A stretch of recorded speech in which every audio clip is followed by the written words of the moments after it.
a gente está aqui dentro de uma exposição, uma visualização, né, tipo, de trabalho em Cantoneira, uma forma que a gente escolheu emular, porque a gente achou que era uma forma muito apropriada, na verdade, para a Cantoneira, para visualizá-la, mostrá-la. Por quê? Porque a exposição é uma forma que os carneiros já usaram, né, para mostrar seu trabalho. A Lúcia já expôs muitos trabalhos, já fez muitas exposições. O Dani, a Naeli, onde você está, Naeli? Aqui. Oi. Vocês fizeram uma exposição linda em Cuernavaca, em março, né? Muitas outras exposições, tipo a própria Bienal de São Paulo, né, de Lisete Laniado, que coincidentemente vai fazer a curadoria da Bienal de Berlim que vem. Então, quem sabe ela vai chamar uma participação cantoneira para a Bienal de Berlim, quem sabe. Mas eu acho interessante, eu acho que todo mundo achou interessante, tipo, criar uma exposição de algum jeito, não só como um jeito de mostrar o trabalho, né, de vocês, mas também para remeter, tipo, uns temas que eu acho que para todos nós são inerentes, embutidos, que já vem junto, né, tipo, com o trabalho cantoneiro, que é de despertar, tipo, novas relações, novas conexões. E se a exposição foi conceitualizada como um espaço de encontro, né, com um setor educativo, que a exposição fica viva, né, para 13 meses, oh, meu Deus, não, pelo amor de Deus, 13 semanas. E eu acho que isso traz muitas questões interessantes, né, tipo, o que é o status, né, tipo, do livro, tipo, nesse sentido, quando ele se torna um objeto de arte, né, entre aspas. Então, estava mais ou menos nessa linha que a gente estava pensando, né? Assim.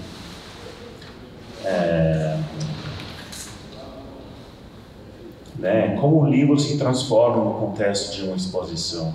O livro adquire, tipo, outro sentido, será? Tipo, dentro de uma exposição, adquire outra forma de leitura.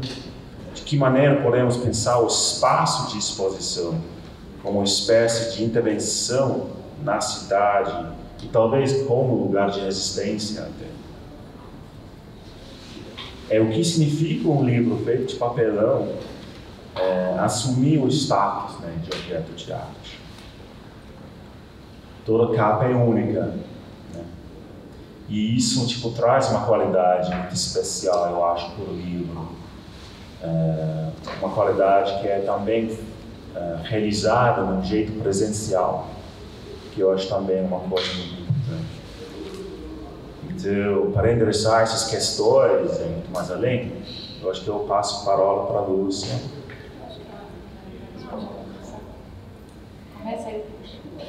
Eu não sei para quem eu vou passar a palavra.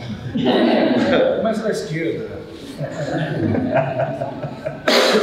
Tem que ir à esquerda. Da esquerda para a direita, Da esquerda, a esquerda de vocês, a esquerda dela. Então, estamos todos à esquerda. Como que essas palavras são?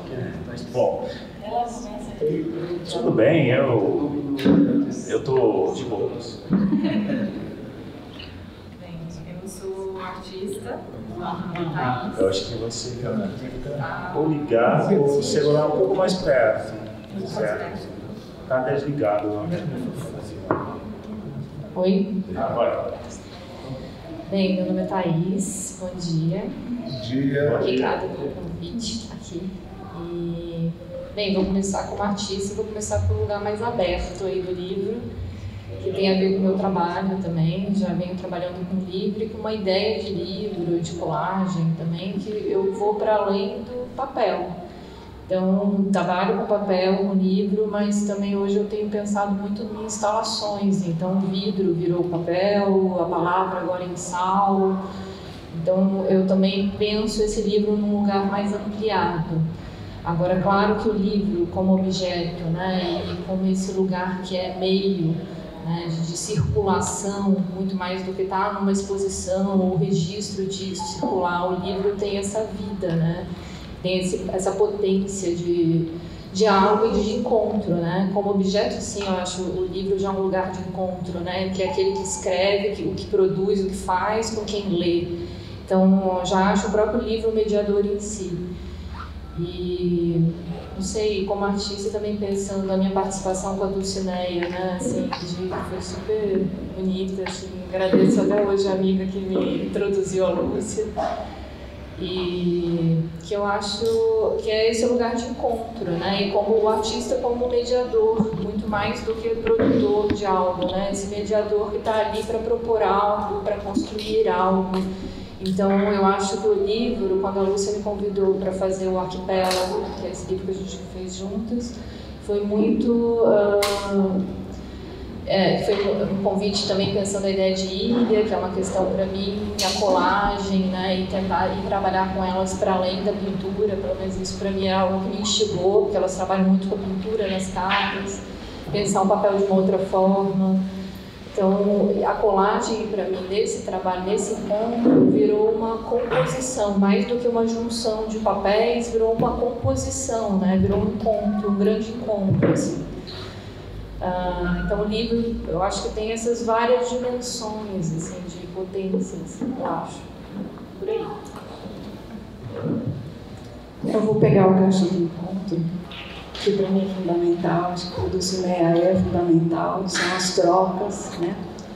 E pensando em trocas não só dentro do coletivo, eu sendo articuladora de artistas ou escritores e catadores, mas trocas também que nós conseguimos fazer em comunidades, né?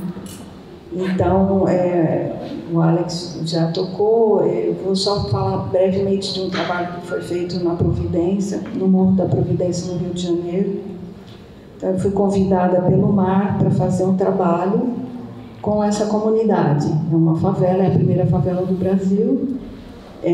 Dentro desse espaço grande, da primeira favela do Brasil, a gente tem um pedacinho chamado Pedra Lisa, que é uma encosta, né? Uma das encostas do morro e é a mais pobre.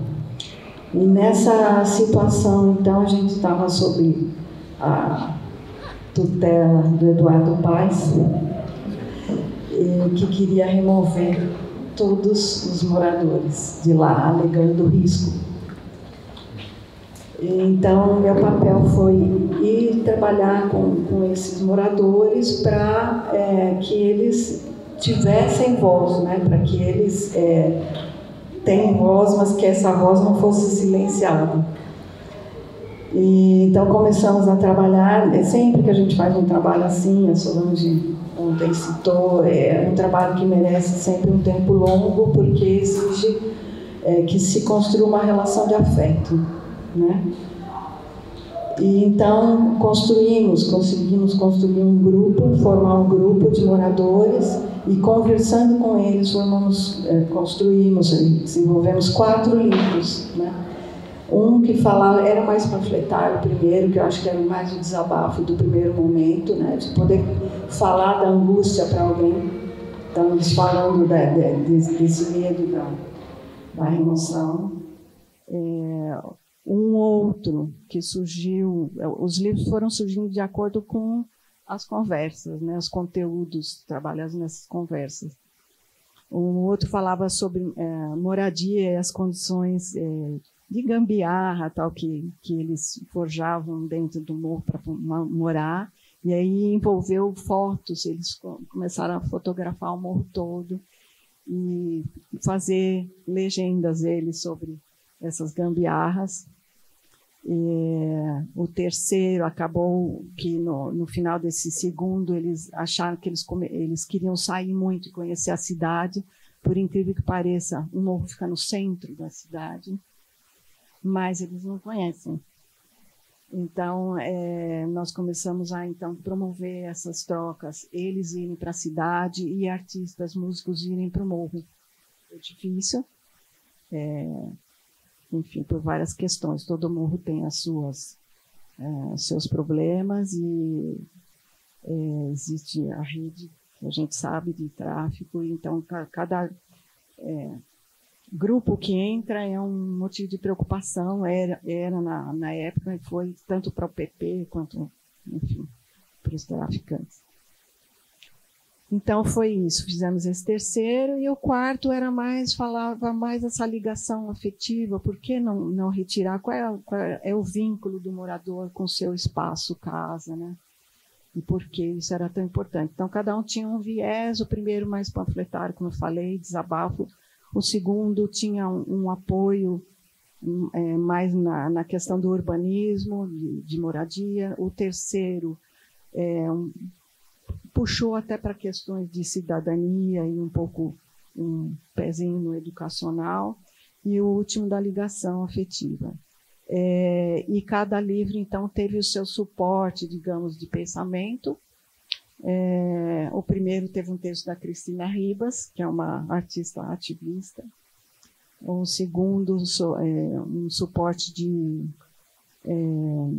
o Estúdio X e arquitetos urbanistas muito ligados a essa questão, muito atentos a essa questão, e que propõem um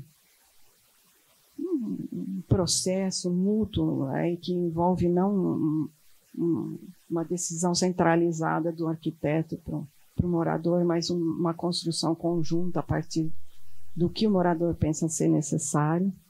O terceiro, como era educacional, tinha um pé no educacional, a gente se orientou com Paulo Freire. Paulo Freire fez uma cartilha no Rio, e a palavra central que ele puxou para trabalhar naquela época era favela. Então, eu acho que a gente tinha que se nortear por ele. E o último, várias referências, e a gente colocou Bachelard, inclusive, enfim. Então, eu estou falando e me alongando para falar sobre isso, para vocês terem ideia num processo longo e por onde passou esse processo. Nesse último, eles fotografaram também os moradores de cada casa. Nós tiramos 400 e poucas fotos dos moradores em sua janela ou em sua porta. E fizemos esse registro. E aí o grupo de moradores entrevistou as pessoas para perguntar de onde vieram, por que estavam lá, se os familiares chegaram também, outros familiares de outros lugares. Então, questões que remetiam a um registro da vida de cada um e que explicavam mais ainda o porquê não remover, né? Enfim, esse trabalho para mim é o principal. Eu acho que nessa linha a gente trabalha com o processo, e esse processo às vezes vira um registro que vai chegar no museu, numa instituição, enfim, entra no circuito da arte. Só o registro, né? Como era contestatório, eu acho sempre que o trabalho do Dulcinea é essencialmente contestatório. Eu acho que esse é o papel do Dulcinea.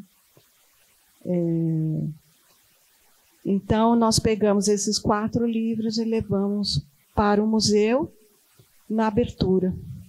Esses livros foram distribuídos para o público. O grupo todo fez o conteúdo com a gente, fez as capas, né? Então, foram 1000 livros distribuídos. É irrisório, claro, eu sei que é. Eu acho que fica na coisa da resistência simbólica, mas foi uma forma deles conseguirem passar um pouquinho, e no nível horizontal, de horizontalidade, a angústia deles, né, e a reivindicação deles. Então, nesse dia, foi tão legal que eu achei que marquei na esquina com eles, porque eu achei que eles não iam entrar no museu sozinhos. É uma dificuldade, existe uma discriminação, sim. E eu já vivi várias situações assim com grupos com os quais eu trabalho. Mas eles estavam tão ansiosos que a hora que eu cheguei na esquina, eles já tinham chegado na porta, e aí a curadora, que também tem uma noção, um conceito de curadoria muito legal, fez esse grupo entrar. E eles ficaram à frente do trabalho, distribuindo os livros. Enfim, o que acontece nisso? Por que eu estou falando disso? Porque eu não estou pensando muito no livro como objeto de arte, nesse caso. Eu estou dizendo que, nesse caso, o livro foi um instrumento usado para uma ação contestatória e para falar de todo um processo que, sim, esse eu considero um processo artístico. Tá? Então, essa foi uma situação que me deixou feliz, porque eu achei que teve um resultado razoavelmente bacana. Quando eu falo em processo, eu digo processo realmente, eu não chego num lugar pensando ou propondo uma ideia, eu me abro para construir uma ideia junto com a comunidade. E o que aconteceu particularmente nesse momento? Se vocês entrarem no site do Dulcinea, vocês vão entender. Não, eu acho que tá fora essa foto. Gostaria de mostrar essa imagem. Hã? Tem algum vídeo. Tem, mas o vídeo não mostra o registro. Mostra só um final de um livro, né? E a meninada falando, que é até bem engraçado. Como é que era? Para lá desses 1000 livros que foram sendo distribuídos, nós fizemos uma torre que media mais ou menos 1,80 por 4,5 metros. Então, chegava na altura do pé direito do museu. Isto, para mim, é ocupar um espaço.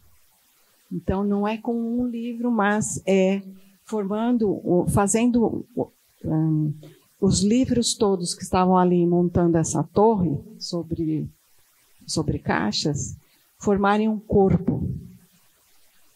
E é a ocupação. E por incrível que pareça, eu acho que até um processo meio irônico, né? Quer dizer, eles estão falando de uma remoção, de uma ameaça de remoção, mas eles estão ocupando um lugar lá, no circuito da arte, naquele momento, e bem visível. Estou falando de tornar visível o invisível. Tá? Então, esse é um aspecto que eu gostaria de trazer, Alex, não pensando só nas parcerias com artistas, que, sim, o resultado do trabalho, como do trabalho da Thais, acaba adquirindo um status de livro de artista, né? Ou de livro-objeto, sem dúvida. E eu acho que tem sua força, sim. Eu acho que o livro feito com o Tiago Honório é um corpo, né? E ocupa um espaço, e divide espaço com outros. Aqui, no caso, é uma situação singular, porque são livros cartoneiros todos numa exposição. Então, que convocam, para além da leitura, convocam essa capacidade, esse potencial que tem de visualidade. Né? Eles exigem, inclusive, um contato, uma forma de contato diferente, né? E que vai sempre para além da funcionalidade da literatura. Agora, eu quis colocar uma outra situação que eu acho que é mais forte para mim e que é um trabalho que eu acabo fazendo mais. Tá? Por que eu quis falar disso também? Porque quando a gente fala em objeto de arte, a gente, às vezes, pode escorregar e pensar naquela coisa da estética, né? E como também de literatura, quando a gente fala, não, são livros preciosos, tal. Então, a gente pode escorregar e passar para os cânones, né? Ter os cânones como referência, pelo menos no caso do Dulcinea, não é nada disso. Né? A estética vai passar antes pela ética, pelo social e pelo político. Né?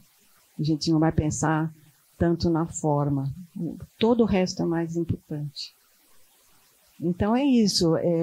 Eu acho que o livro, nesse caso, ele está só estamos os cartoneiros aqui. Então, é um caso singular. Quando você entra numa exposição e que tem N artistas com N propostas, e você está lá, às vezes você está numa posição de questionar, inclusive, o que está sendo exposto. Se bem que se o curador for coerente, ele vai trabalhar nessa linha de questionamento e tal, né? Mas pode ser questionado. Tá? Acho que era mais ou menos isso, para puxar um pouco a experiência. Eu tenho várias, mas uma só acho que já basta para a gente. Eu acho que seria super interessante, Miriam. Você que pinta todas as capas de Heloísa Cartoneira, se você poderia falar um pouco sobre como você pinta, o estilo que você tem, porque você tem um estilo que está visível aqui nesta exposição. Seria legal falar sobre o seu processo de pintar.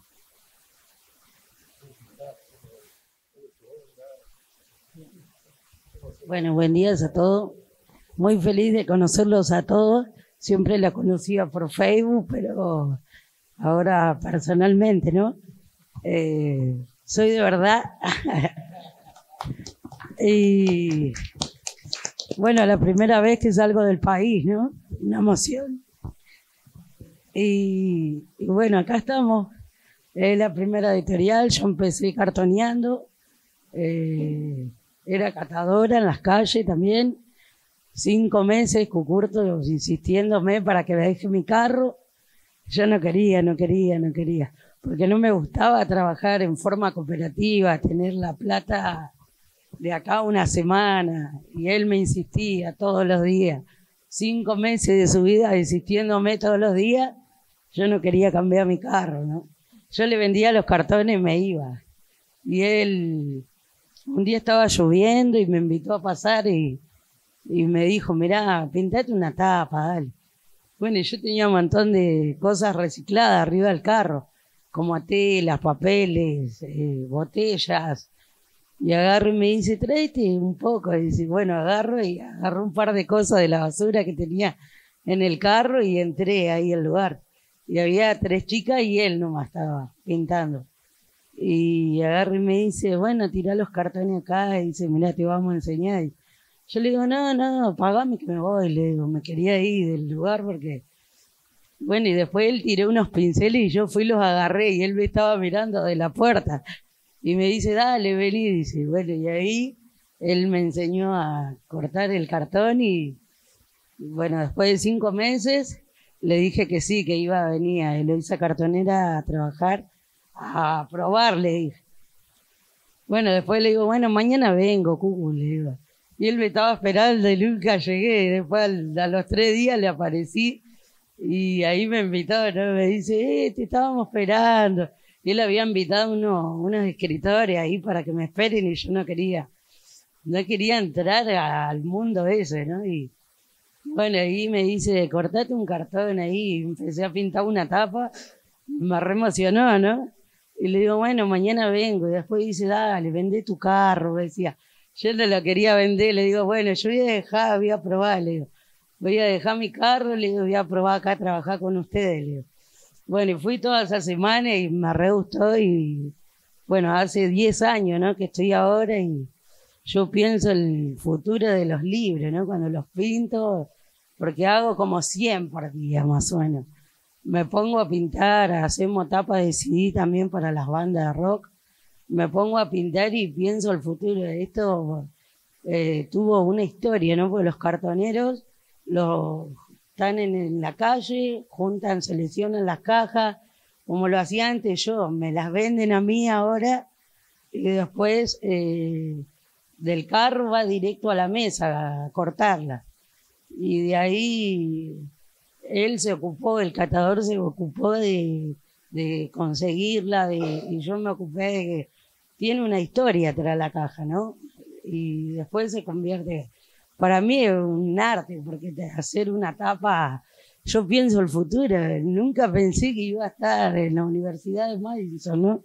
Un libro que él lo juntó en la calle, que lo pintamos en Almagro, que está en una exposición atrás de un vidrio, y a veces digo, es algo, para mí es fuerte porque es una emoción, que nadie lo puede tocar, nadie, solo los pueden ver atrás de un vidrio, sabiendo toda la historia que ese cartón estuvo en la calle, lo juntó el catador, lo cortamos, los pintamos. Siempre pienso, está en China, en Estados Unidos, es algo ilógico, ¿no? Que cruzó el mundo, digamos. Está en todo el continente ahora. Así que yo pienso el futuro, ¿no? Nosotros vivimos de los libros, ¿no? Yo por lo menos el único trabajo que tengo lo hice a cartonera y vivo de eso. Entonces todos los días trabajamos 9 horas durante todo el día y consiguiendo cartón, llevando el cartón de la Boca, porque es difícil en el barrio de Almagro conseguir cartón, porque el barrio es un barrio cheto, ¿no? Un barrio más de alto nivel que la Boca. Y los catadores andan a la noche y nosotros a la noche no estamos en la Boca. Lo conseguimos, yo me viajo 2 horas con las bolsas de cartones hasta el barrio de Almagro, que está el taller, y ahí hacemos todo el armado, el encuadernado, y por día corto 100 cartones y los blanqueo a los 100 y al otro día me pongo a pintar. Obvio que los 100 no lo termino en un día, ¿no? Al otro día recién me pongo a pintar y si no termino me los llevo a mi casa y los termino en mi casa. Y al otro día ya los traigo todos listos para encuadernar y entregar, ¿no? Así que trabajamos muchas horas por día y yo vivo a 2 horas de Buenos Aires.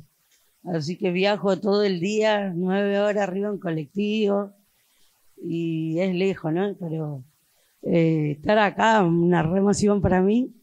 Bueno, muchas gracias y no sé más qué decirle.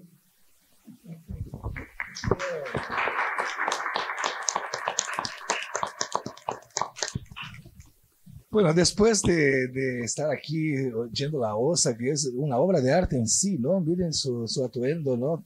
Tantos colores, ¿no? Nos iluminan a todos, ¿no? Creo que no queda mucho que hablar, ¿no? Quiero agradecer a Alex por esa iniciativa, ¿no? A Lúcia por la resistencia, siempre luchando para que no destruyan, ¿no? Los lugares, ¿no? Hace poco tiempo tenían un conflicto, ¿no? De espacio, ¿no? Les querían echar, ¿no? Y todo eso, ¿no? Y nosotros de Jijamo somos una cartonera menor, mucho menor que todas las cartoneras, ¿no? Presentes, somos la menor cartonera del mundo, porque somos solo yo y el domador de jacarés. Y ahora se sumó Gisele França, que es una querida amiga de infancia, ¿no? Que nos reencontramos después de 30 años, ¿no?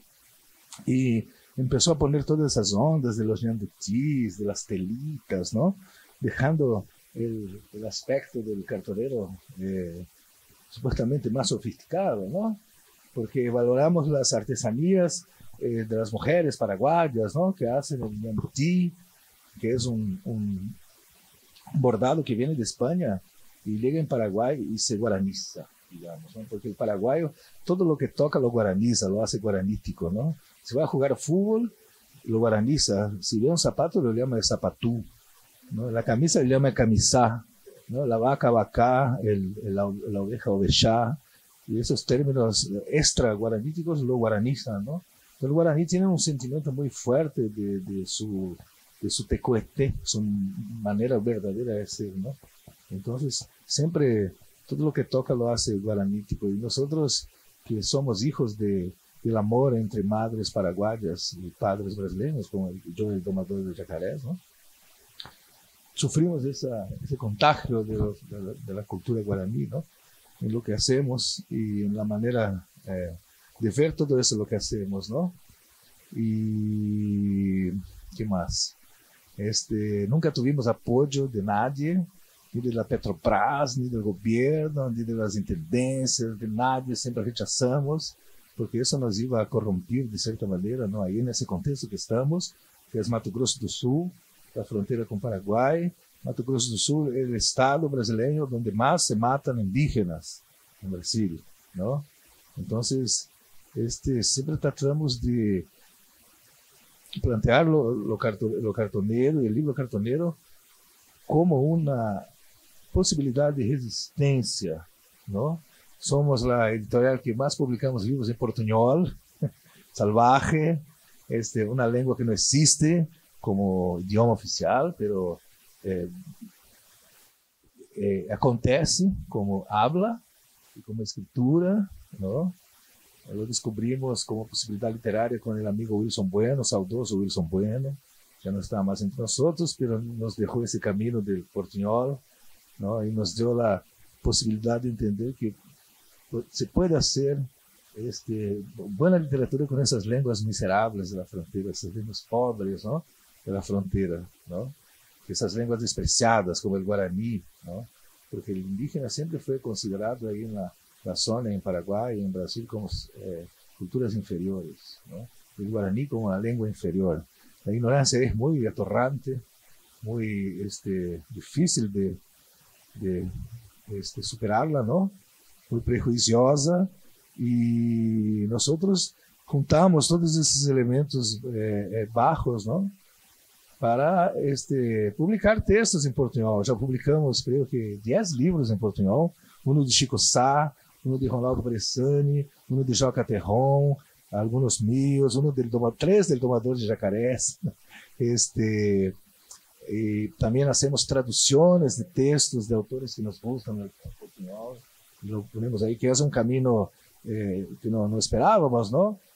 Criar um corpo de textos traduzidos de Fernando Pessoa, de um poeta ali da esquina que nos gusta, não importa se é famoso, chique ou desconhecido, não?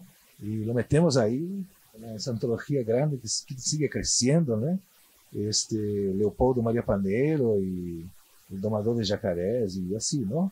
Vamos tratando de criar um trabalho em que a tradução também seja criação, não?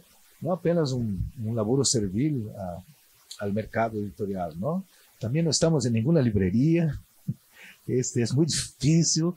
A última experiência que tivemos em Rio de Janeiro com a livraria Travessa foi decepcionante, porque te pedem 50% do livro e te deixam um dia em sua vitrine em um shopping. 6 meses depois, não? né?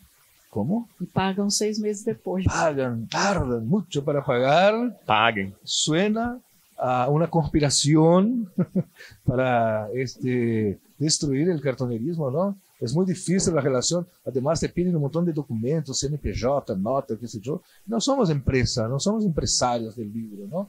Somos pessoas, não? Cartoneiros, não? Pessoas comuns. Somos escritores quando estamos escrevendo. Somos pintores quando estamos pintando. Quando salimos de aí, somos pessoas como qualquer outra, não? Pessoas comuns, não? E lo hacemos todo com muita alegria, não? Para sostener a alegria, não? E lo que vendemos, nós generalmente invertimos todo em novos títulos, não? E para comprar um pouco de Anduti, na Asunción, como estamos aí, valoramos também agora, ultimamente, o hilo, um hilo hecho de fibra de caraguatá por las indias nivaclés del Chaco paraguayo, ¿no? Para estimularlos, ¿no? a seguir haciendo esos hilos, ¿no? Para que no muera esa cultura de los hilos, ¿no? Y yo, de mi parte, últimamente, estoy en contacto con una aldea, Guarani Kaiowá, que está ahí a 60 kilómetros de Punta Porã. Estoy, primeramente, yendo allá. Les llevo harina de embejú, que es muy barata y les gusta mucho, ¿no? Les llevo bolsa grande para que hagamos un embejú ahí. Y finalmente les estoy estimulando a que sean guaraníes, a que se orgullen de ser guaraníes. Porque ahí en la zona de Dorados hay una incidencia muy elevada de suicidios de indígenas provenientes de ese desprecio que tienen los no indígenas hacia lo indígena, ¿no? Então, muitos jovens não vêem perspectiva, não vêem futuro, não vêem nenhuma luz no futuro, não? se terminan colgando en árboles o suicidándose. Entonces, en este primer momento estamos tratando de elogiarlos, tirarles buena onda para que se orgullen de ser guaraníes, para que se orgullen de su manera de ser, ¿no? Para que se sientan felices como guaraníes, para que puedan tener un poquito de alegría y para resistir a esos atropellos constantes, ¿no? Una noche antes de la elección de Bolsonaro atropellaron algunas aldeas, quemaron casas. Los indígenas son los verdaderos dueños de estos territorios. Incluso en São Paulo esto era todo tierra indígena. Hay una geografía soterrada acá, ¿no? Que está acá abajo, ¿no? Y ellos son los más extranjeros en Brasil.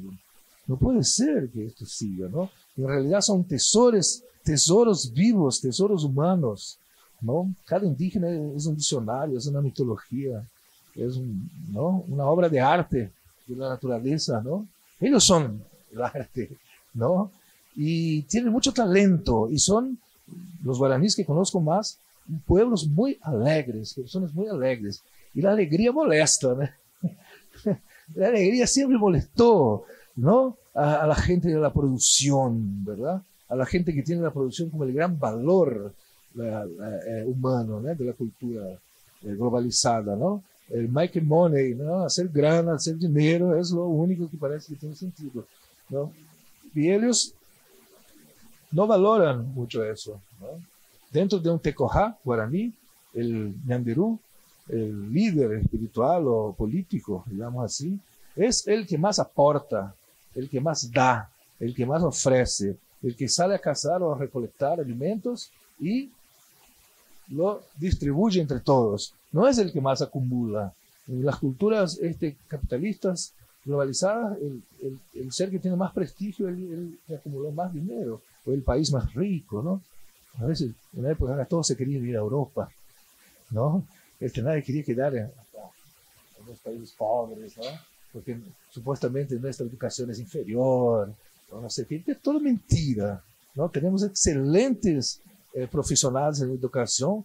Para citar apenas unos, el antropólogo Eduardo Viveiros de Castro, que es una referencia en la antropología internacional, ¿no? Es brasileño, ¿no? Daba aula en el Museo Nacional, ¿no? Y tiene como base de su trabajo de investigación las narrativas indígenas, ¿no? La gran vuelta de tuerca en la antropología, según Lévi-Strauss, ¿no? Y otros antropólogos, ¿no? Es el trabajo de Eduardo Viveiros de Castro, ¿no?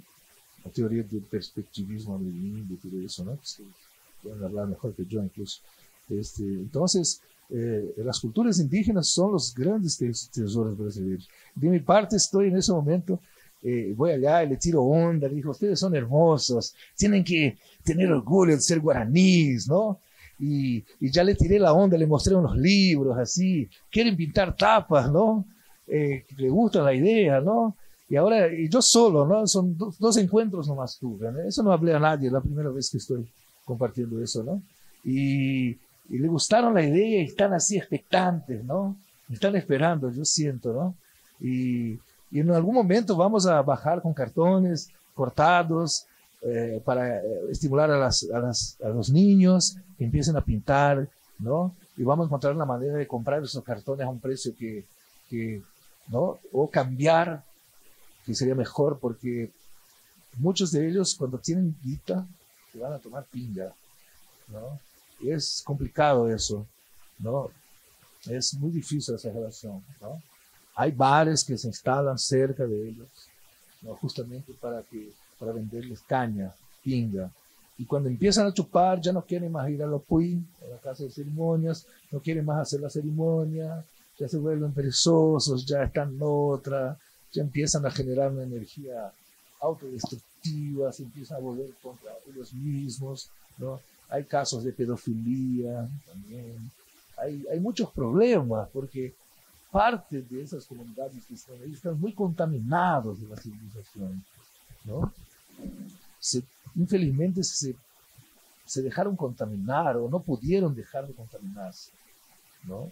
Entonces no hacen más la chicha, empiezan a comprar la caña industrializada, Y en ese primer momento estamos tratando de trabajar con una comunidad que está lejos de la ciudad, está a 60 kilómetros de Ponta Porã y unos 40 de Dourados. Están resistiendo en medio de sojales, ¿no? Que muchas veces son fumigados con aviones. Ellos reciben fumigaciones también. Y lo están resistiendo para mí como una especie de milagro. No se enferman, tienen una fe en su palabra, en su manera de ser muy fuerte. Mantienen un opuín en ese lugar, escondido, ¿no? Lejos de la ruta. Y mantienen sus ceremonias, sus rituales vinculados a la palabra y al canto. Porque la palabra es lo más importante para la cultura guaraní, y sobre todo la cultura guaraní ortodoxa, ¿no? Más vinculada a sus orígenes. La palabra, como dice el Paí Meliacre, o grande estudioso de los guaraníes en la frontera, la palabra es todo, y todo es palabra. Tiene un concepto propio de la palabra, ¿no? La gran descubierta de León Cadogan en los estudios etnológicos de la cultura guaraní fue que palabra es sinónimo de alma, ¿no? El guaraní no se llama Juan Pedro Gaudencio, él es Gaudencio, y los nombres lo guardan como una joya preciosa, porque si divulgan el nombre verdadero, los enemigos le pueden hacer daño. Entonces no cuentan, se disfrazan de Heráclito, ¿cómo es el otro? El historiador ese griego, había uno que se llamaba, ¿cómo era? Heródoto, ¿no? El otro.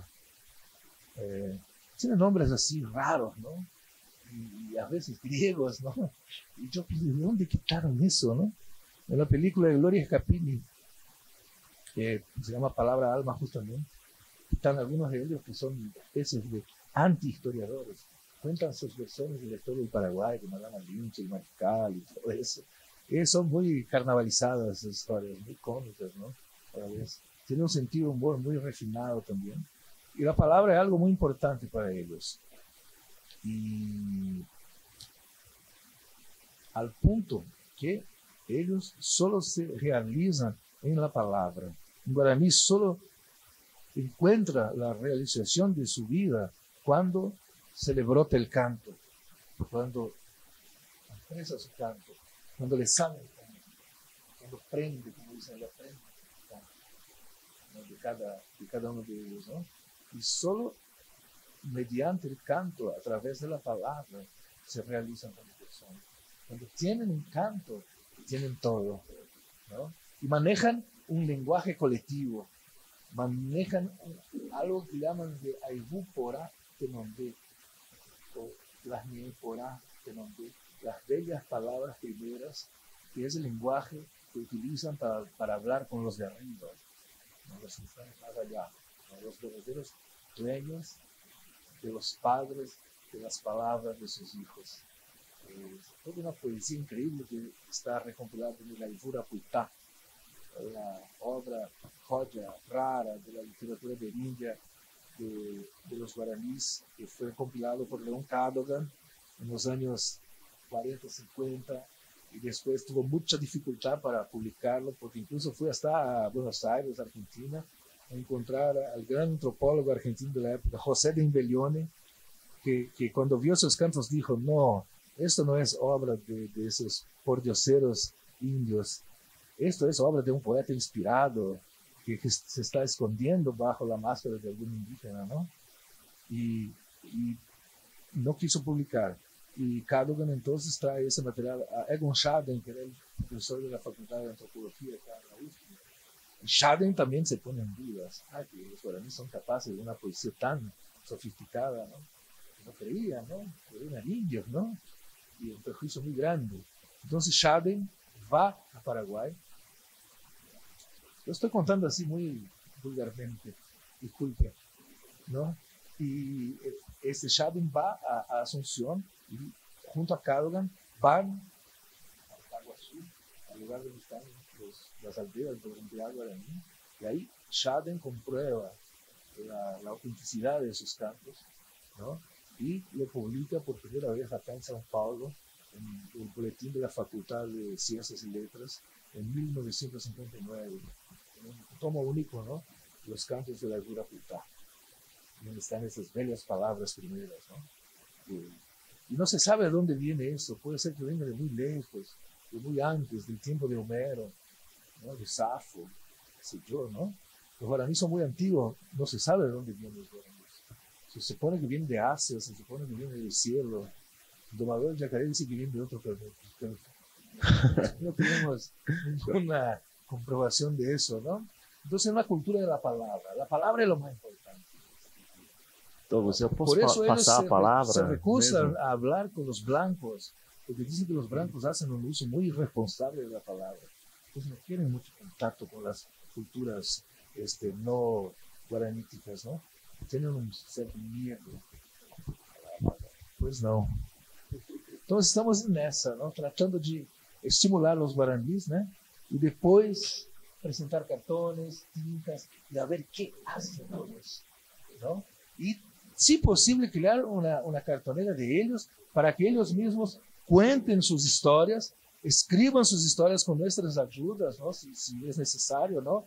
Y repartan eso entre la gente, ¿no? Hagan una editorial indígena, ¿no? Ahí en esa zona, ¿no? Bueno. Un día tenemos que ir todo a la aldea. Sí.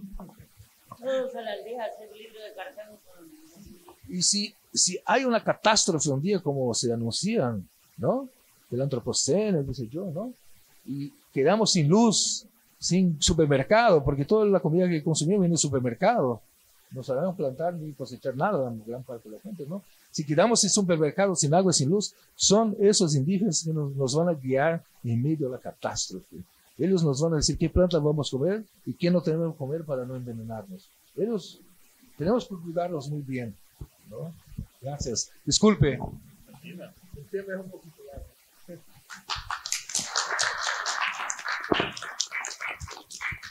Eu acho super bonito pensar tipo, a exposição como espaço para visualizar, expor o trabalho de Catoneira.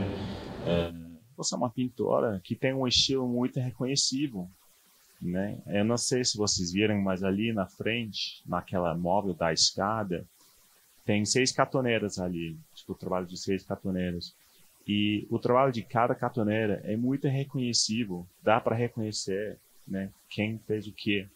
Porque o seu estilo, né, você que faz as capas, você confecciona os livros, você traz o seu estilo para a Heloísa. Heloísa é você, né? O jeito que você representa, que você cria.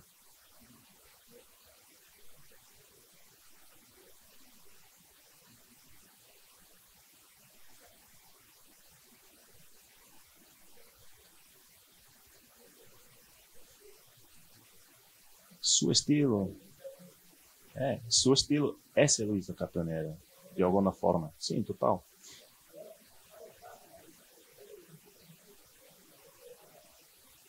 Sim. Tem um livro ali, Poesia Política. É muito reconhecível. Dá para ver daqui. Mas eu acho que também esse contato com o mundo de arte traz um certo perigo também. Não necessariamente um perigo, mas cria uma fronteira muito porosa, né? Porque o livro... Miriam, quanto que é o custo deste livro? 60 pesos. 60 pesos.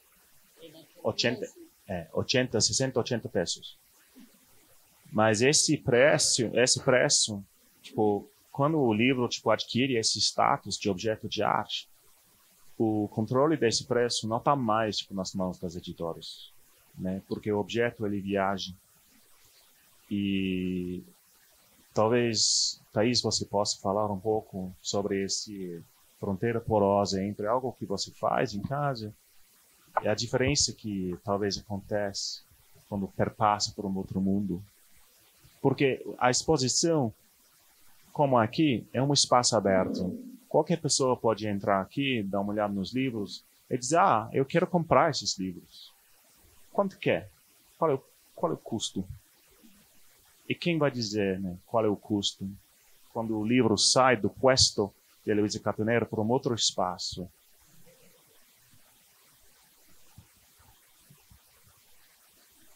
O livro tem essas dimensões, porque também está nesse lugar do design, desse lugar da editora, né, do custo, da venda, né, não de um lugar de funcionalidade, mas de um lugar de venda. Então, e hoje a gente se ampliaram os mercados, né, assim, vamos chamar, aí que você tem esse universo de editoras independentes que surgiram nos últimos anos, as feiras que possibilitaram também os encontros aqui, né, pelo que eu tenho visto desde ontem também. Então, isso também é um custo diferente de vender um livro numa galeria vermelho, por exemplo, numa galeria que tem uma editora e que você tem livros ali, objetos, literalmente, né, assim... Só para contextualizar, a Galeria Vermelho é a galeria de arte contemporânea mais prestigiosa de São Paulo, em que tem obras que estão vendidas para quê? $20.000, $30.000.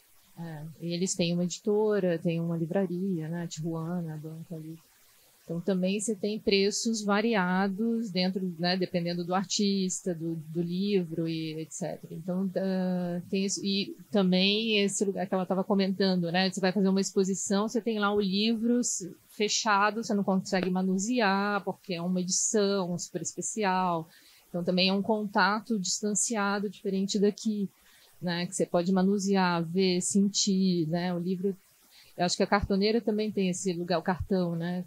Esse lugar, a materialidade que também já passa por um processo, né? Você sente esse processo, está ali, né? O material é também o meio, né? Eu estava falando do lugar do artista. Mas, e aí o que você está falando mais? Desse lugar poroso, né? E eu acho que o livro tem essas dimensões, como eu comecei falando também, da possibilidade de expor isso, né? Não só como para além da materialidade do papel. Acho que hoje você tem esses campos, esse universo ampliado, né? Para se pensar livro. E eu acho isso me interessa muito como artista. Mas os valores, sim, eu acho que acho que a Lúcia pode falar mais um pouco sobre isso.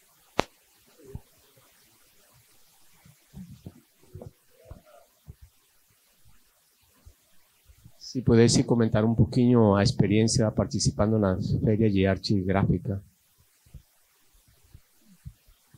Então, acho que voltando um pouquinho, né? Quer dizer, nós temos essa em mente a acessibilidade do livro, né? Então, vendê-lo a um preço que um catador possa comprar, essa ideia. Então, a gente trabalha norteado por esses conceitos, né?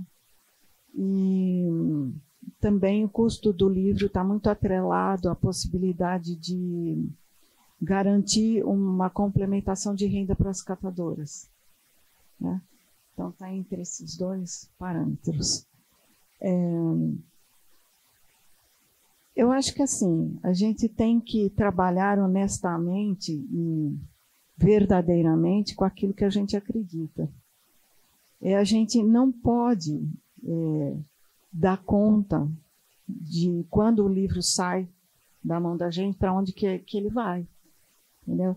Já houve casos de colecionador que queria comprar 20 livros do Paulo Bruschi, que o Paulo Bruschi foi um colaborador nosso, e nós falamos, não, podemos vender 1 ou 2 no máximo. O Paulo Bruschi foi feito e foi vendido a R$15, e que eu acho que foi uma parceria linda, porque ele realmente entendeu o trabalho. Mas acontece que o mercado é cruel. E aí, numa feira, o colecionador que é conhecido manda uma outra pessoa para comprar, e mais uma outra, e compra os livros que ele quer. Então, a gente não pode dar conta disso. A gente pode ser contra, adotar essa postura contrária, mas a hora que sai da nossa mão, não vai. Eu soube que o livro, inclusive do Paulo Bruschi, foi parar em leilão de arte. É uma pena que o mercado seja cruel, que a sociedade tem que os livros, inclusive os livros cartoneiros, acabem sendo alvo de especulação, né? Mas aí é impossível. A gente também não pode se fechar numa bolha, né? Existe todo esse processo de venda, por exemplo, nas feiras. O que é bonito nas feiras? Que o criador, o autor dos livros de produção independente falam com o público. Então, existe todo esse encontro, né? E essa troca, né? Fui eu que fiz, foi esse processo, o que eu estou querendo falar com isso. Então, as feiras são ricas, inclusive, por isso. E na maioria das feiras, os livros são vendidos a um preço super acessível, né? E o produtor independente, não só o cartoneiro, porque geralmente essas feiras aqui em São Paulo tem um representante ou dois que fazem livro de papelão. A maioria dos jovens acabou descobrindo outros materiais e a maioria da feira é assim. Não sei se você vai conseguir ficar aqui para o sábado, mas é uma riqueza muito grande. E essas feiras são riquíssimas, e também nessas feiras a gente consegue, os catadores, quando estão, conseguem falar e apresentar o seu trabalho. É um outro lugar onde elas podem estar, né? E você promove uma outra relação com o público, né? Relação diferente de contato entre segmentos que às vezes estão tão distantes, né? Mas a hora que sai da mão, então é melhor a gente não pensar nisso, porque é muito cruel, mas não tem como, né? A gente...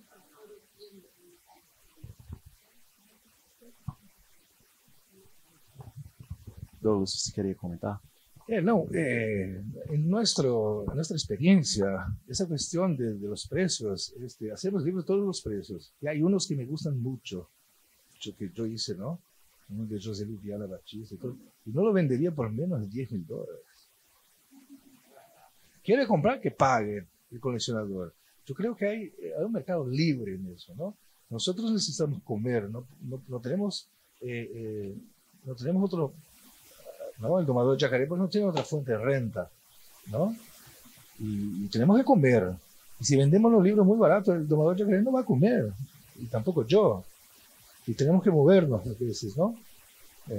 Hay un costo de traslado, hay un costo de vital, y el mercado no es bonito. Ningún mercado es bonito y nunca lo será. Creo que lo será cada vez más cruel hasta regresar al futuro, ¿no? A la economía de la reciprocidad guaranítica, ¿no? En que las personas cambian, ¿no? Servicios por servicios, ¿no? Alimentos por alimentos, sal por azúcar, etcétera, etcétera. Entonces, nosotros tenemos una relación muy salvaje con el mercado, ¿no? O sea, tenemos libros que adornamos con Yandutí, los vendemos a R$35, que serían como 150 pesos o más, ¿no? Y tenemos también una producción muy, muy simple, ¿no? Que lo vendemos a 10, 15, ¿no? Ahora estuvimos en Asunción con el domador de Yacaré y vendimos un montón de libros que teníamos en una valija. Él descubrió ahí una valija en su casa y libros baratelis, ¿no? A 8, 10 reales, ¿no? Pero yo soy por la libertad del mercado, digamos, cartonero, ¿no? Que uno puede vender cuantos libros quiera, si la gente quiere revender, bueno, feliz de ellos, ¿no? Así que, si vienen, te pedís 100 libros, no le vas a hacer. No, vamos a hacer, ¿no? Yo le encomendé el otro día que estuve por hacerme 30 libros, ¿no? Quiero llevar. Y ella me hizo a un precio y yo lo vendí un poquito caro, ¿no? Él me hacía 10 reales, yo vendía 25. Y la gente pagaba, ¿no? Y porque la gente necesita de ese material, ¿no? Para hacer trabajos de tecinas y no sé qué. Entonces yo estoy por la libertad de precios, no veo ninguna falta de ética en eso. Nadie tiene que regular a cuánto tenemos que vender un libro cartonero. En primer lugar, aquí en Brasil nadie lee. Muy poca gente lee el libro acá. A la gente le gusta televisión, novela, ¿no? Y ahora Facebook, y WhatsApp, y no sé qué. Entonces, la gente que lee en Brasil, Wellington acho que pode até falar um pouco mais sobre isso, é muito pouca. tenemos muy pocos lectores y cada vez disminuye más. Las librerías de São Paulo están quebrando, la librería Cultura, las otras, ¿no? Además de no pagar bien a los fornecedores, están en quiebra, los funcionarios están protestando, ¿no? O sea, el mercado de libros en Brasil está muy mal, los libros están muy caros, son muy chiques, ¿no? Inaccesibles, ¿no? En las editoriales de prestigio en Brasil, raramente te van a vender hoy un libro por menos de 40 reales, 50 reales.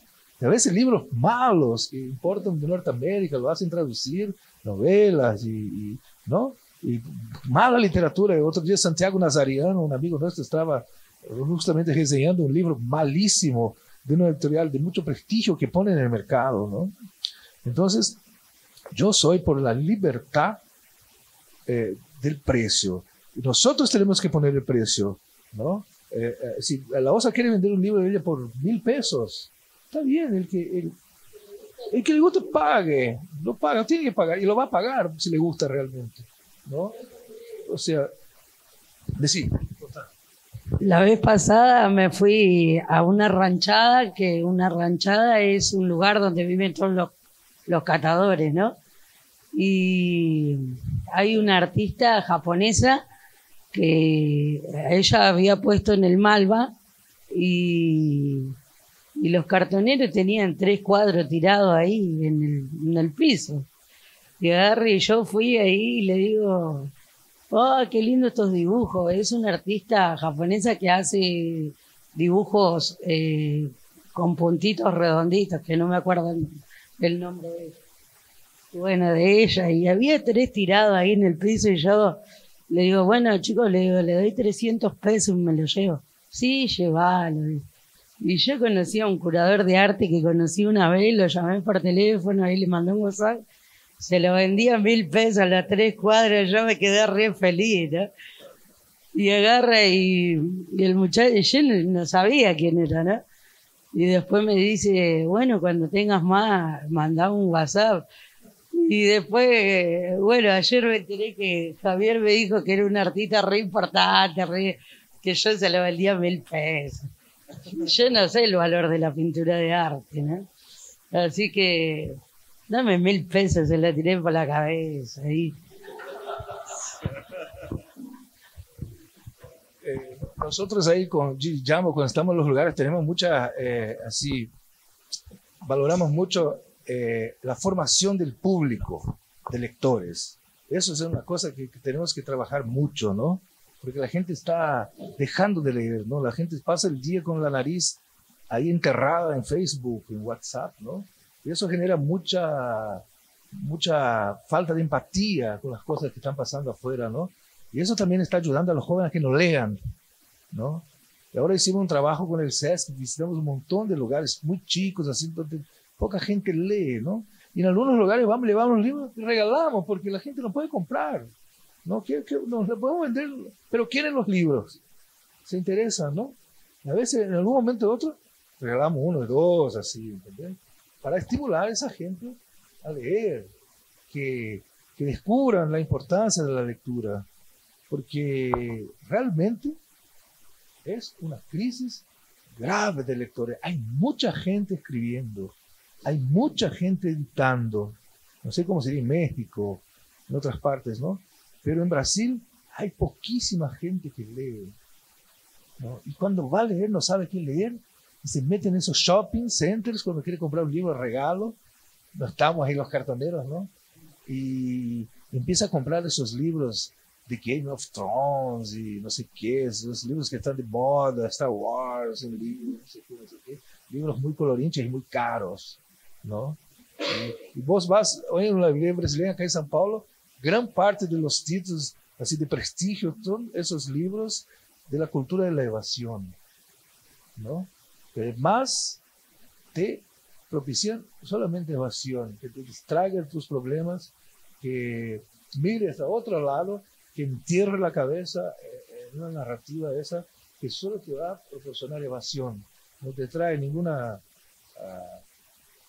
senso crítico, en fin, ¿no? No te trae ninguna herramienta para que puedas ejercer un senso crítico, etc. y tal. pero también tiene su valor, digo yo, porque yo empecé leyendo revistas que mi mamá compraba. La gran cosa que me impactó fue una entrevista con Fernando Gabeira. Yo tenía 15 años, una revista de mujer, ¿no? Nova, de vanidades, ¿no? Mi mamá compraba vanidades también. Entonces, cualquier comienzo es importante en ese sentido. Ahora, cuando eso se vuelve una dictadura, ¿no? La dictadura de los libros, esos, ¿no? De tipo, qué sé yo, esa ficción vacía, ¿no? Entonces, ahí cuando el mercado empieza a funcionar como una dictadura, ¿no? Y a excluir todo aquello que nos vende, porque la lógica del mercado es clara, hay que vender cada vez más, ¿no? Hay que enchufar cada vez mais caro. No sentido ainda de objeto de arte, a experiência que eu tenho assim, do Catapoesia é que tanto a produção do livro quanto a pintura das capas e até em feiras é que é um primeiro contato de algumas pessoas com essa coisa da arte, né? Que ela vai ver a pintura da capa e essa coisa do preço ser um preço popular, né? A gente pede 5, 7 reais nas feiras. Isso facilita muito das pessoas irem, olharem, né? Porque eu mesmo, no meu caso, quando eu vejo um livro de 50, 60 reais e eu não tenho, não vai ter como eu pagar. Aí vê um livro de 5 reais, a pessoa já se interessa, né?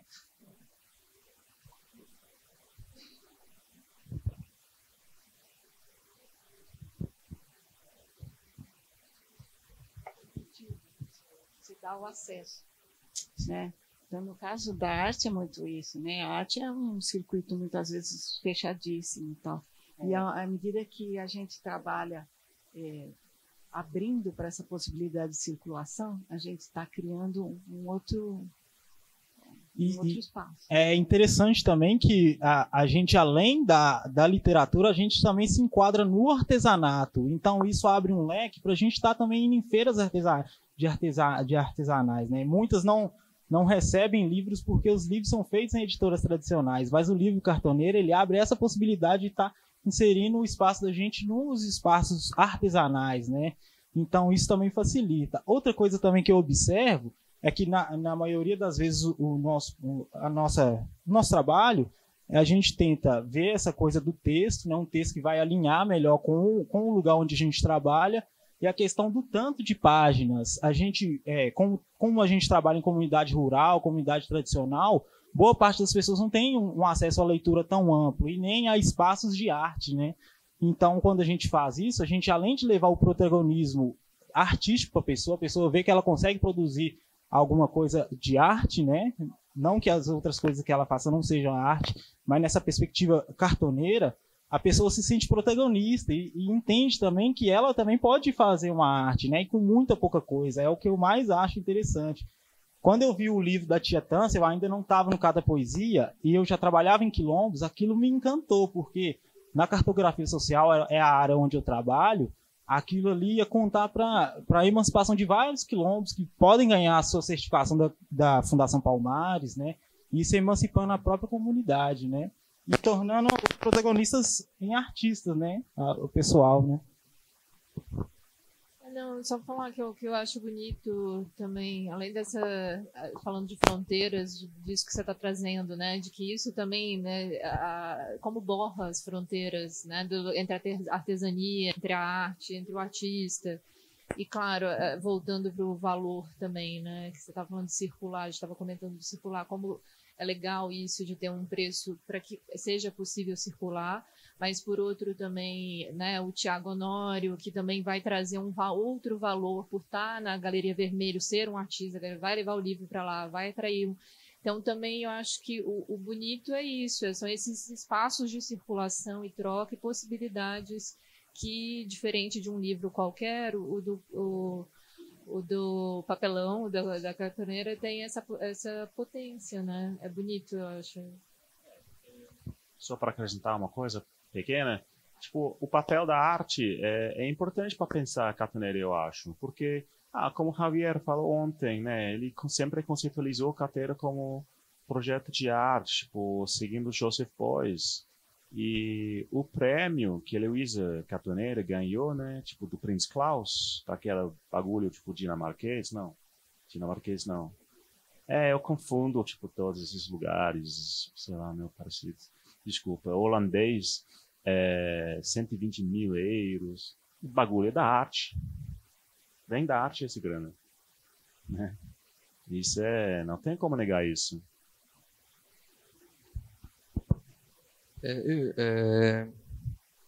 Wellington.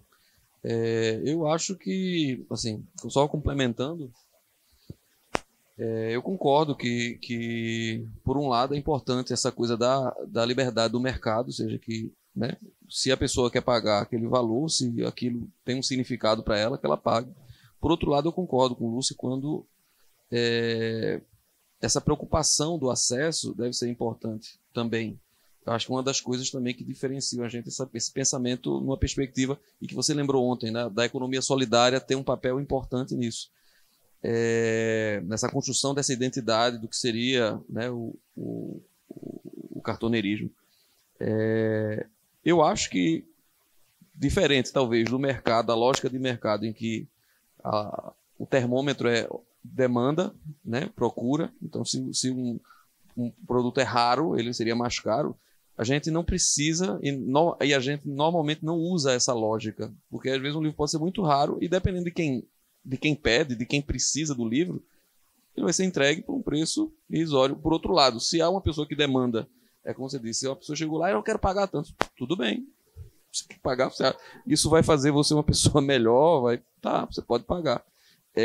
Aconteceu uma vez, a gente estava fazendo um lançamento num mercado público. E aí chegou um estudante que queria o livro. Ele disse, olha, eu queria esse livro e tal. Eu notei, na verdade, que ele estava rodeando o lançamento o tempo todo, né? E aí, você vai comprar? Ele disse, não, estou a fim de comprar. E aí, só tenho R$5. Aí eu disse, você não vai deixar de levar esse livro por causa disso, não. Me dê os R$5. Peguei os R$5 dele. Mas também, assim, tome o livro de graça. Porque eu acho que é importante, na verdade, valorizar o trabalho. É R$5 que você tem? Tudo bem. Aí eu, só não espalhe, viu? Eu disse pra ele, só não espalhe. Ele levou o livro por R$5. E foi importante para ele que ele levasse o livro, né? Se ele queria levar. Então, acho que a lógica não é a lógica da oferta, da procura, ou seja, da demanda. A gente tem essa possibilidade de dizer, não, a minha lógica é que, de repente, pode ser até... Estou pensando aqui de uma forma hipotética, né? Não vou fazer também a vida de Brian como ontem, mas assim, imaginemos uma situação em que alguém quer comprar um livro e você diz assim, não, para você esse livro custa R$10 mil, porque eu não quero vender para você. Pode acontecer isso também, um caminho completamente ao contrário, né, do que a gente está pensando aqui, porque talvez seja importante, talvez não, para ele eu vendo por 2. Se ele quiser depois comprar, aí vai acontecer o seguinte, o cara vai vender por 2, o cara vai vender depois para o outro por 10 mil, né, por 500, sei lá. Porque, outra vez, o mercado é cruel mesmo, a gente não tem como controlar isso. Mas tem uma experiência, que eu acho interessante, mas isso é muito cultural também. E quem me falou isso foi a Alicia, da Cosette. Ela disse que por algum tempo, eu não sei se o Nicolás também chegou a fazer isso, eles usavam um sistema de 3 preços. Não sei se já ouviram falar nisso. Ela tinha um preço que seria o preço prix de soutien, uma coisa assim, que era tipo de apoio, né, e tal. Tinha um preço solidário e tinha um preço justo, né? Então, tipo, o preço solidário seria tipo o preço para estudante. Então, se a pessoa comprova que né, não tem renda, você percebe lá, tal, ou para estudantes, ela aplicava um preço que era basicamente para cobrir os custos. O preço justo seria o preço de custo com uma vezes alguma coisa, não sei se era 2, 3 vezes. Seria o preço que normalmente eles usavam. E um preço de apoio, que seria, não, você gostou do trabalho, você quer apoiar, então você paga a partir de tanto. Então era tipo vezes 5, vezes 6. Aí a pessoa que queria, né, de repente usar o papel ali do mecenas, ele colocava. Ela falou esse modelo, poxa, eu queria muito acreditar que em todos os lugares que a gente fosse, as pessoas usariam essa lógica, ou se todos iam querer, não, eu quero o preço de estudante. Eu não saberia se para o meu público funcionaria isso. Mas eu achei uma ideia interessante, assim, de você ter essas faixas de preço, que você não, olha, tem um preço solidário, tem um preço justo, tem um preço de apoio. Se você quer apoiar, você pode pagar quanto você quiser. Tem essa prática também do pague quanto achar que deve, né? Que dependendo de onde você vai, você pode realmente falir, né? E dependendo de onde você esteja, funciona muito bem. Quando você pode pagar qualquer valor a partir de R$10, qualquer valor a partir de tanto. se você quer apoiar, se você acha que o movimento é importante. Enfim, então, mas eu acho que a lógica do mercado puro e simples, aí só, né, discordando, acho que não é também só o mercado, existe uma lógica que é muito mais a pessoa. Em cada caso a gente pode julgar que para aquela pessoa, mesmo que o livro seja mais raro, não, eu vou vender barato para você mesmo, e para outras pode ser que não. Oi, eu queria só fazer um comentário em relação a essa relação com a arte e com o mercado, consequentemente, que a gente não consegue controlar, mas a gente consegue, de alguma forma, burlar algumas coisas, né? E eu fiquei pensando no exemplo que a Lúcia estava falando sobre um livro ser leiloado, né? E eu acho interessante que o livro ele tem uma tiragem, né? Vamos supor de 100. Ou menos que seja, mas vamos supor... Eu fiquei pensando num exemplo hipotético, né? Um livro que tem a mão de um artista consagrado pelo circuito de arte contemporânea, que é esse circuito mercadológico, e aí o livro tem uma tiragem, né? É uma colaboração. O livro não tem o mesmo valor financeiro que um outro trabalho desse mesmo artista teria, porque não tem essa lógica na sua feitura. Mas aí algum mecenas ou algum galerista, ou sei lá, consegue burlar um pouco isso a partir daquilo que vocês estavam falando. Ele leva uma pessoa estranha lá, e a pessoa compra e depois o livro vai parar num leilão.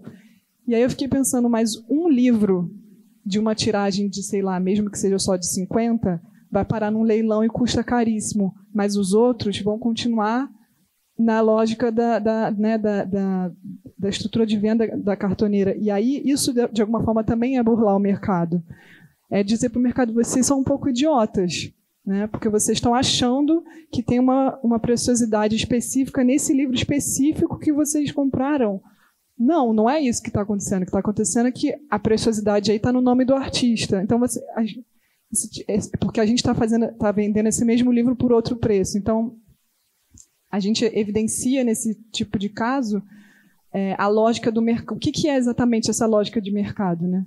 É difícil pra caramba, porque de fato é uma lógica que predomina bastante na nossa sociedade de um modo geral. Eu acho que a arte só evidencia ou exagera ainda mais, né? Mas eu acho que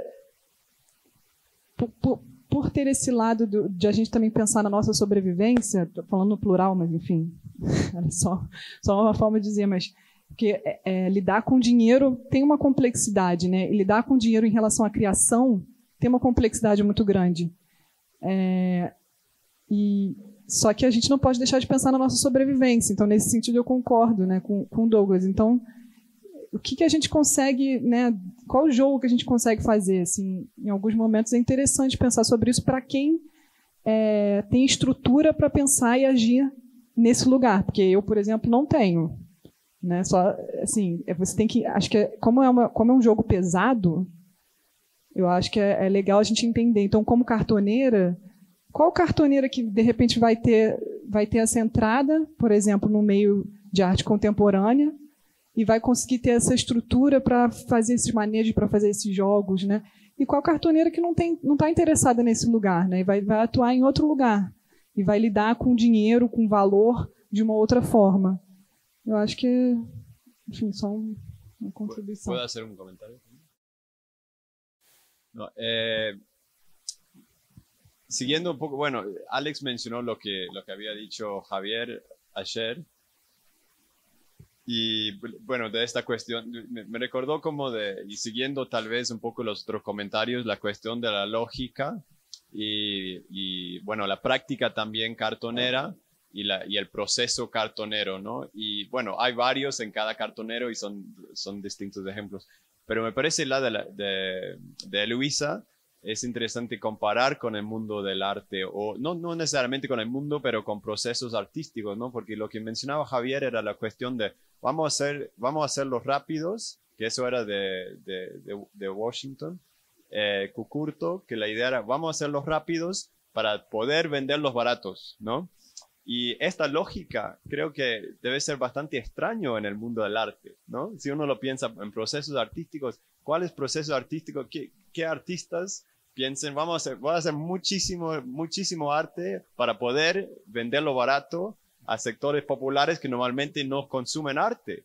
Que sería un modelo interesante para viajar. O sea, hay muchos artistas, obviamente, que hacen proyectos colaborativos, pero muchas veces no es la idea es como vamos a hacer un proyecto de arte con una comunidad, con un sector que normalmente no está involucrado en arte, vamos a despertar el arte en ciertas personas, pero normalmente no es vamos a hacer obras de arte para venderlos a sectores populares, ¿no? Vamos a hacerlos baratos para poder venderlos baratos, ¿no? Y eso como que me parece algo bastante distinto entre una manera de hacer, no la sola, pero una manera de hacer libros cartoneros e processos del mundo artístico, não? Bueno. Mas eu acho muito interessante esse comentário, e o Javier, tipo, acabou de chegar, então perfeito. Vino del Bienale, né? Foi para a Bienale. Mas eu acho que, para mim, tipo, não sei se o Javier vai concordar, mas isso era uma tensão presente na Luiza Cartoneira desde o início. E me interessa pensar em que medida essa mesma tensão está presente no trabalho de toda a cartoneira, na verdade, né? Das lógicas de criar bastante livro baratinho para promover uma circulação, ou de trabalhar tipo, no esmero, com outra lógica de produção, com tudo isso implica, né? Tipo, regime de preço, espaço de circulação, quem vai, tipo, ter acesso a esses livros. E eu acho que, não sei, é uma questão bem retórica, sabe? Mas eu acho que, para mim, essa tensão é só mais uma das tensões, né? Que a gente, sobre o que a gente estava conversando ontem, que fica mal resolvida, eu acho, dentro de Cartoneira. Não sei se alguém tem comentário. No caso da gente, a gente consegue um pouco esse equilíbrio através das oficinas, porque o que garante, na verdade, essa complementação de renda são as oficinas, via SESC, basicamente, ou prefeituras, ou outros estados. Então, isso segura a onda, digamos.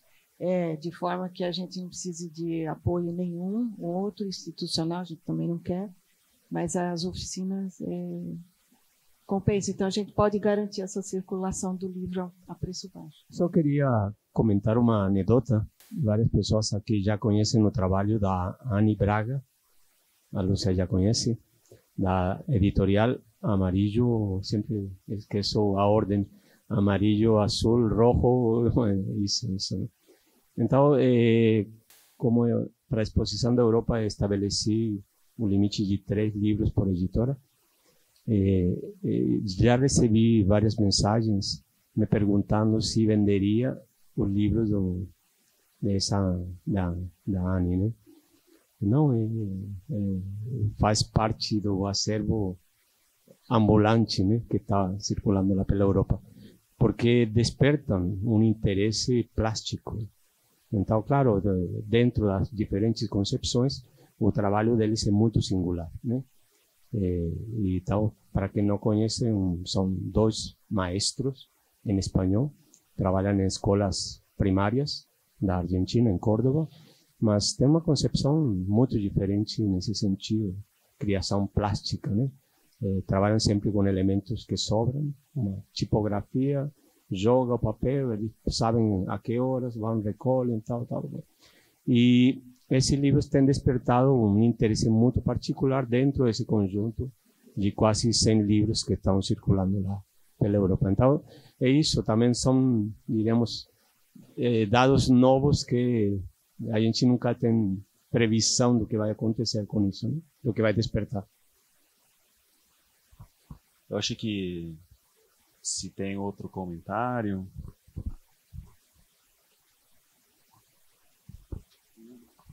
Não, só muito breve, porque também não tenho uma resposta para esse problema, mas acho que a lógica do mercado da arte é muito diferente da lógica que, aliás, eu acho uma lógica de merda, né?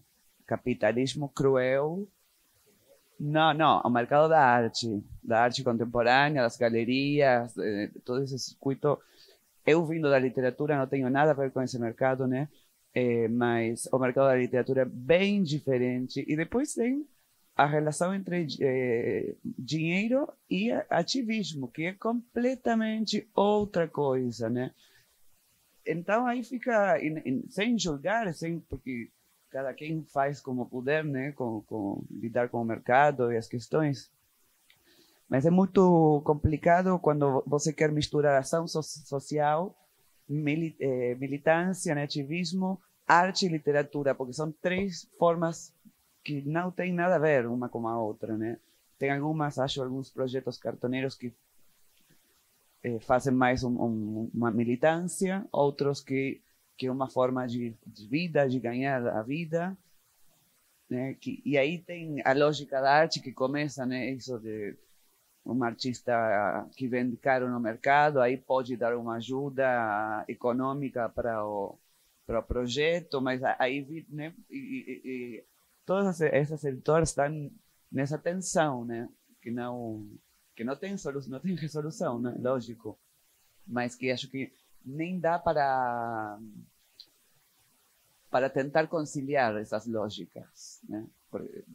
Eu formo parte de um movimento de mulheres, coletivo Nina Menos, por exemplo, e a gente não recebe dinheiro. A gente tem uma oficina de serigrafia em uma favela que se chama Villa Fiorito, mas o dinheiro é para elas, para a produção. Elas produzem, elas vendem, elas ficam com dinheiro. O grupo do ativismo não tem nada a ver, não vamos tirar, lógico, o dinheiro das pessoas que não têm para comer, né, para nós fazer posters ou ações. A gente vive de outra coisa, ou eu mesmo como escritora, eu escrevo, eu nunca ganhei nem um peso por nenhum dos meus livros, e acho maravilhoso, porque eu vivo como professora. Então, talvez seja interessante também pensar essa relação, né, com a arte e a militância mais do que com o mercado, porque aí a lógica do mercado não tem como burlar o mercado. O mercado se burla de nós, né? O mercado explora nós. Você não vai ficar para cima do mercado, não tem como, né? E nessa guerra a gente perdeu, né? Só isso. Estamos todos condenados momentaneamente ao supermercado, né? Inventar outras formas, né, de ir mais às feiras, né, feiras populares, né? Eu vejo que lá na Argentina vocês também, às vezes com o Curto, a Maria colocam lá que hoje haverá feira popular acá, há miel orgânica, há poroto, há maízes. São todos produtos de muito mais qualidade, não? E mais baratos, não? Porque eu comprar diretamente do produtor, não? É que é complicado, eu acho. Acho que, Cecília, você tem toda a razão, mas, ao mesmo tempo, eu vejo que as fronteiras, né, desculpa usar as frases de novo, mas as fronteiras são porosas. E na abertura da exposição, aqui, chegou 2 curadores suíços que estão montando um festival de cultura lá na Suíça 2020.